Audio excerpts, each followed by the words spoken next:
Hey guys, and welcome to Mind Time.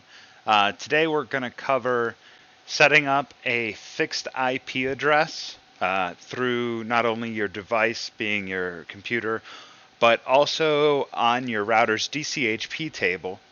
It's important to do this on both because there's certain situations where automatically they may not match up and it creates conflicts that don't allow everything to work properly. So what we're going to do is first we're going to go to right click and open network and internet settings. We're going to go to change adapter options, and we're going to find the network interface device that we're using. In this case it's this Ethernet one, and we're going to hit properties, then select Internet Protocol version 4 and hit properties. Now what we're going to do is input our own IP addresses. So for each of my PCs I have a different one, and for this one it's going to be 192.168.1.214. Your subnet mask is usually 255.255.255.0, and your default gateway for me is 192.168.1.1, and same for the DNS server.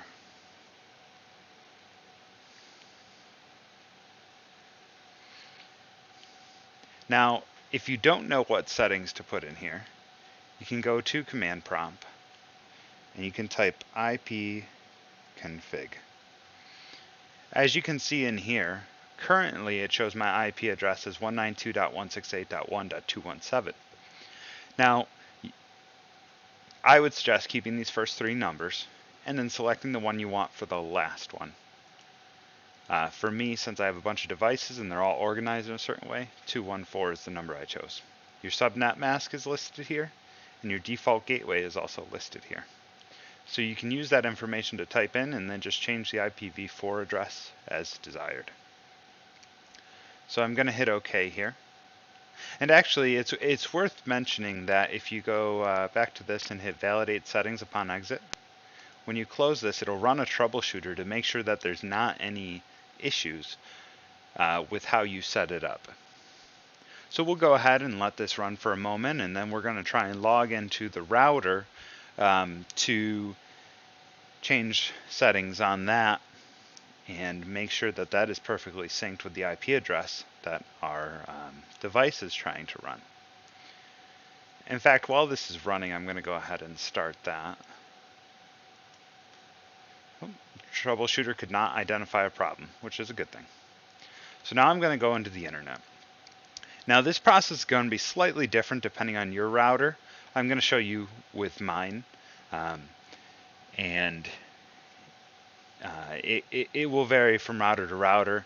A good idea is to type in your router's model number into Google and try and figure out what IP address you need to access in order to find it. So for me, it's going to be 192.168.1.1.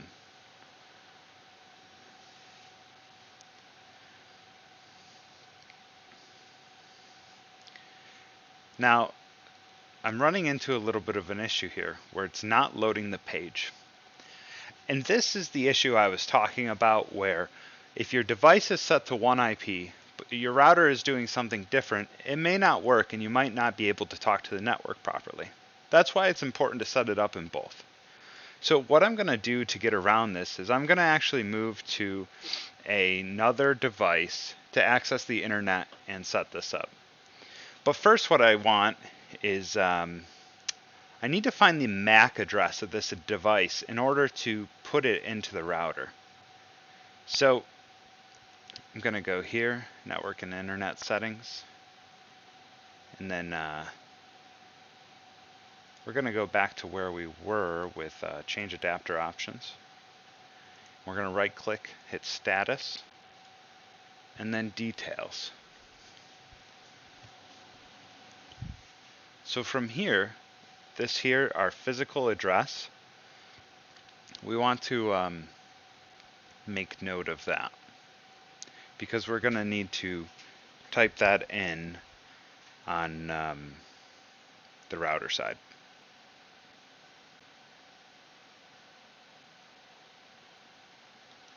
All right, so once we've done that, taking note of our MAC address, we're going to go and we're going to switch over to our other machine. So this machine has not had anything changed on it, and we should be able to easily access the router. So again, for my router, it's 192.168.1.1, and that's a very common one. And then you're going to need your password.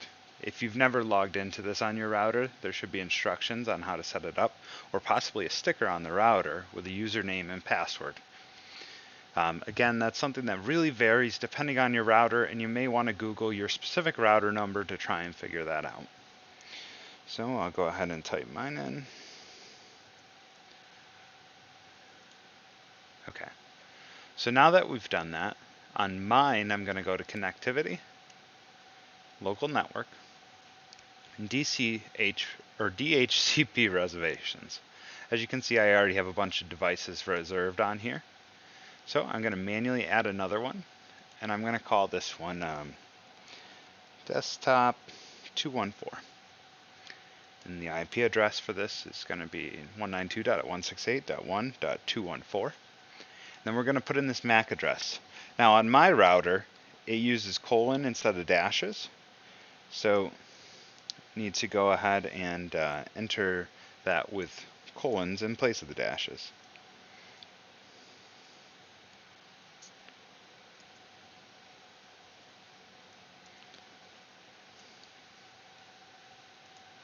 Alright, so I go ahead and save that and hit OK. It's going to give me a quick warning. Your device may disconnect from the network while it's going through this process, and you may even have to reboot the device in order to get it to configure correctly. Assuming that you typed in everything correctly, this should be all the steps you need. So then when your device turns on, it tries to connect with that IP, and your router also saves that IP address for when that device connects. It doesn't give it away to a different one or a different device and then cause interference when this one tries to connect. That's all you should really need to do. And this will make it so that your IP address on that device doesn't change constantly, because most routers will let it change over time, and that could cause some interruptions as well. Anyways, this has been Mine Time. Thanks for joining. Hope you subscribe, and we'll see you next time.